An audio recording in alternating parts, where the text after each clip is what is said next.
साथियों, पानीपत पानीपत नाम आते ही 1761 की वो भीषण लड़ाई याद आ जाती है, जिसमें अहमद शाह अब्दाली की सेना ने वीर मराठों को पराजित किया था। और अभी कुछ दिन पहले पानीपत का नाम इसलिए सुर्खियों में आया है कि अफ़गानिस्तान में शासन कर रहे तालिबानियों ने अपनी सेना की एक टुकड़ी का नाम पानीपत रखा है। और कहा जाता है कि पानीपत इसलिए नाम रखा है ताकि वो भारत को लज्जित कर सके। पानीपत का नाम रख करके अपनी सेना की टुकड़ी का तालिबानियों ने भारत को एहसास कराया है कि हमारे ही एक अफ़गानी सेना नायक अहमद शाह अब्दाली ने भारत की पूरी सेना को पानीपत में हराया था। लेकिन दोस्तों, क्या ऐसा है? सचमुच में ऐसा है? जब पानीपत का नाम कभी भी आएगा हमारे सामने, तो क्या भारतीयों को लज्जित होना चाहिए? भारतीयों को शर्मिंदगी महसूस करनी चाहिए सिर्फ इसलिए कि अहमद शाह अब्दाली जो अफ़गानी था, उसने इस लड़ाई में भारत को पराजित कर दिया था, मराठाओं को पराजित कर दिया था? दोस्तों, नहीं, ऐसा कतई नहीं है। अगर हम पानीपत को याद करेंगे मराठाओं की हार के लिए, तो उन अफ़गानियों को भी और अफ़गानिस्तान की जो तालिबान सरकार है, उनको समर्थन देने वाले, नैतिक समर्थन देने वाले या किसी भी तरह का समर्थन देने वाले लोगों को, चाहे वो पाकिस्तान के लोग हों चाहे हिंदुस्तान के लोग हों, तालिबानियों से हमदर्दी रखने वाले हर एक व्यक्ति को बहुत कुछ याद रखना पड़ेगा। क्योंकि इस लड़ाई में मराठे हारे जरूर थे, उनका जो संख्या बल था वो जरूर कमज़ोर हुआ था, लेकिन मराठाओं का जो उद्देश्य था, उनका जो मकसद था, उसमें कहीं भी कोई कमी नहीं आई थी। और आगे भी मराठाओं का मकसद, मराठाओं का उद्देश्य की पूर्ति के लिए वो लड़ते रहे और वो सफल भी हुए। दोस्तों, हम इस पूरी कहानी को बताते हैं, इससे पहले मैं बता दूं कि दोस्तों कि मेरा नाम संजय झा है और आप देख रहे हैं YouTube channel Sanjay Jha speaks. दोस्तों, इस पूरी कहानी का पानीपत के नाम से जो ये चर्चा, ये जो विवाद जो शुरू हुआ है और जिसमें अफ़गानिस्तान ने, तालिबानियों ने हमें शर्मिंदगी दिलाने के लिए ये काम किया है, तो सबसे पहली बात तो ये है कि तालिबानियों को अगर थोड़ी सी इस बात के लिए तालिबानियों को शर्मिंदगी उठानी चाहिए कि जब वो दवाई के बगैर, जब वो भूख के रोटी के बगैर जब वो मर रहे थे, अभी की बात कर रहा हूँ, तब भारत ने उनको न केवल दवाइयाँ आपूर्ति की है, न केवल गेहूँ दिया है, बल्कि उनको कोविड वैक्सीन भी दिया है। और इसको लेकर के तालिबानियों ने हाल ही में भारत का शुक्रिया अदा किया था। उसके कुछ दिन के बाद 14 जनवरी को ये पता चला कि तालिबान ने अपनी एक सेना की टुकड़ी का नाम पानीपत रखा है। दोस्तों, मैं बताऊं कि पानीपत जो है, वो पानीपत की लड़ाई 1761 में 14 जनवरी को हुई थी और उसी दिन मराठाओं को हरा करके पानीपत हरियाणा के पास एक जगह है जहां पर ये लड़ाई हुई थी और उस लड़ाई में मराठों की हार हुई थी, बहुत ही भयानक हार हुई थी। लेकिन दोस्तों, इसमें मराठों का जो नेतृत्व कर रहे थे, उनका नाम था सदाशिव राव। वो मराठा के जो उस समय के पेशवा थे, बालाजी, उसके भाई थे, और पेशवा के जो पुत्र थे विश्वासराव, वो भी साथ में थे, और दोनों इस लड़ाई में शहीद हुए थे। और लगभग 40 से 50 हजार मराठे सैनिक इसमें मारे गए थे। और उसके बाद जो है, इस लड़ाई का बहुत दर्दनाक अंत हुआ था मराठों के पक्ष में। मराठों का बहुत भारी नुकसान हुआ था। लेकिन दोस्तों, ये तस्वीर का एक पहलू है। मराठों का नुकसान हुआ था, लेकिन इस लड़ाई में अहमद शाह अब्दाली को भी कोई फायदा नहीं हुआ था। ये अहमद शाह अब्दाली का भारत में 5वीं लड़ाई थी उसकी। इससे पहले वो 4 बार भारत में आक्रमण कर चुका था और पूरा पंजाब दिल्ली की सत्ता से, दिल्ली के सिंहासन से, दिल्ली के मुगल सम्राट से वो छीन चुका था। लेकिन इस लड़ाई के बाद अहमद शाह अब्दाली की सेना का इतना नुकसान हुआ, इसके बावजूद कि इस लड़ाई में अहमद शाह अब्दाली की मदद अवध के नवाब शुजाउद्दौला कर रहे थे और साथ में रोहिला सरदार नजीबुद्दौला भी उसके साथ थे, नजीब भी उसके साथ थे। अब मतलब ये हमारे देश के गद्दार लोग थे।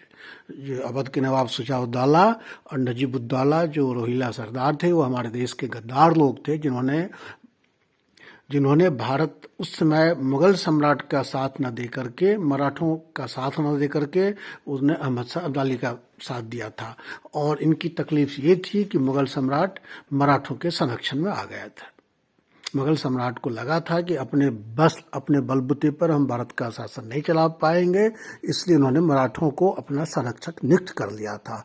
और सिर्फ इसी तकलीफ के कारण शुजाउद्दौला ने और नजीबुद्दौला ने, यानी अवध के नवाब ने और रोहिला सरदार ने अहमद शाह अब्दाली का साथ दिया। और स्वाभाविक था कि जब सारे देश दिल्ली और जब उत्तर भारत की दो महत्वपूर्ण शक्तियां जब अहमद शाह अब्दाली के साथ मिल गई तो फिर लड़ाई का परिणाम क्या होना था। तो दोस्तों, इस लड़ाई का सबसे बड़ा और सबसे इम्पोर्टेंट जो इसका महत्व यह है कि इस लड़ाई के बाद ये अंतिम लड़ाई है जिसमें अफगानिस्तान की ओर से किसी आक्रमणकारी ने भारत पर आक्रमण किया था। इससे पहले कई सारे आक्रमणकारी आए। हम अगर प्राचीन समय से ही देख लें तो यवन आए, शक आए, हुन आए, मुस्लिम आए, जो अरब के मुस्लिम थे 7वीं सदी में, वो आए। उसके बाद फिर वो गोरी आया, फिर गजनवी आया, फिर ये नादिर शाह आया 1748 में, और उसके बाद ये आया। ये जो अहमद शाह अब्दाली जो अफगानी शासक था, वो पहले नादिर शाह का ये हुआ करता था, सेना में एक सेनानायक हुआ करता था।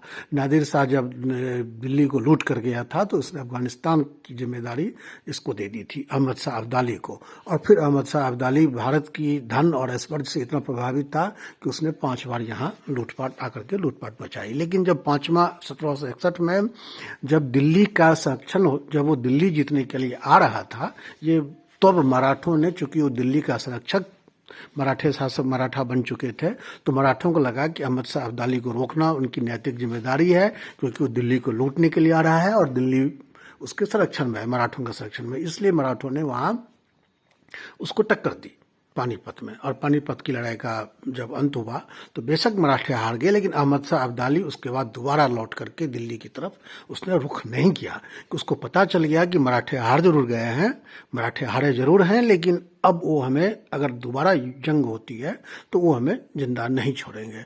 और सिर्फ अहमद शाह अब्दाली ही नहीं, उसके बाद किसी भी शासक ने, चाहे ईरान का हो, चाहे अफगानिस्तान का हो, चाहे तुर्कमेनिस्तान का हो, किसी भी शासक ने भारत की ओर आने की हिम्मत नहीं की। दोस्तों, पानीपत की लड़ाई का ये सबसे बड़ा परिणाम है कि उसके बाद किसी भी विदेशी शक्ति ने, अंग्रेज तो पहले आ चुके थे, वो उधर से वो बंगाल की ओर से अपनी जनें जमा रहे थे, लेकिन उसके बाद किसी भी शक्ति ने भारत में आने का दुस्साहस नहीं किया। और इसलिए अगर अफगानिस्तान के तालिबान को ये याद रखना है कि हम पानीपत में मराठों को हमने लड़ाई में हरा दी, तो उनको इसके साथ ये भी याद रखना होगा कि 1761 में जब मराठे हार चुके थे, तो उससे पहले मराठों ने पटना में शाह आलम सेकंड को दिल्ली का सम्राट नियुक्त कर दिया था। और ये जो रोहिला सरदार वगैरह थे, नजीबुद्दौला, उनके पुत्र थे जमीत खान, और फिर उसका पोता हुआ कादिर खान, ये लोग दिल्ली में अली गौहर को शासक बना करके एक पैरेलल व्यवस्था खड़ी कर दी थी। और वही शाह आलम सेकंड जो पटना में अपने आप को शाह आलमगीर द्वितीय का पुत्र था, आलमगीर द्वितीय की हत्या के बाद जब उनकी हत्या की गई, जब कादिर ने और रोहिलाओं ने उनकी हत्या कर दी थी दिल्ली में, तो उस समय आलमगीर सेकंड का पुत्र पटना में था, उसका नाम था शाह आलम सेकंड। उन्होंने वहाँ अपने को शासक जरूर घोषित कर दिया, लेकिन दिल्ली में, चूंकि वो दिल्ली इनके अधिकार में था, प्रभाव में था, रोहिला सरदारों के प्रभाव में, तो यहाँ उन्होंने अली गौहर को राजा बना दिया था, सम्राट बना दिया था। तो फिर मराठों की मदद से ही 1772 में शाह आलम सेकंड दिल्ली आए। आप समझ रहे हैं, मराठों की मदद, मतलब मराठा 1761 में बुरी तरह पराजित होने के बाद भी जो उनका मकसद था दिल्ली को संरक्षण देना, उनका जो ये दायित्व था, जो उनकी जिम्मेदारी थी, उसका पालन करते रहे। और रोहिला सरदारों की एक नहीं चली और अलीगढ़ को हटा करके दिल्ली में मराठों ने शाह आलम सेकंड को पटना से बुला करके 1772 में यहाँ स्थापित किया। उसके बाद भी जो ये उनके खिलाफ चालें होती रही और 1778 के आसपास क्या हुआ कि फिर से रोहिला सरदारों ने वहां अपना प्रभुत्व जमा लिया और शाह आलम सेकंड को अंधा बना दिया। रोहिला सरदारों को क्या किसने बताया था कि जो लाल किला है, जो मुगलों का उस समय का की राजधानी थी दिल्ली का लाल किला, उसके अंदर जो महल के अंदर कोई बड़ा खजाना छिपा हुआ है। उस खजाने को निकालने के लिए रोहिला सरदारों ने पूरे लाल किला के अंदर खोद दिया। जब उसको खजाना नहीं मिला तो उसने शाह आलम सेकंड से पूछताछ की। शाह आलम सेकंड ने जब खजाने के बारे में कोई मतलब क्लू नहीं दिया तो इन रोहिला सरदारों ने शाह आलम सेकंड को अंधा कर दिया। सिर्फ अंधा नहीं किया, सिर्फ शाह आलम सेकंड को अंधा नहीं किया, बल्कि उनकी जो बेगमें थी, उनकी जो बेटियां थी, शहजादियां थी, मुगल शहजादियां, उसमें जितनी भी मुगल शहजादी, सबको उसने परेड करवाई। शाह आलम सेकंड ने सबको उनके महल से निकाला गया। उनको ऐसा तक यहाँ तक कहा जाता है कि उन शहजादियों को नग्न परेड करवाया गया। इसने कराया, गुलाम कादिर उसका नाम था।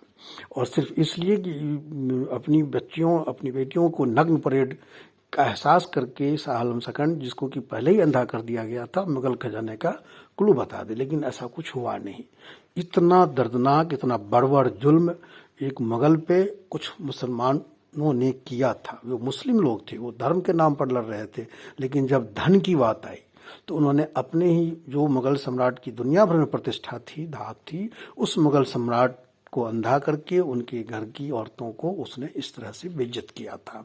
और इस बेइज्जती का बदला किसी मुस्लिम शासक ने नहीं लिया था, धर्म के नाम पर किसी मुसलमान ने नहीं लिया था।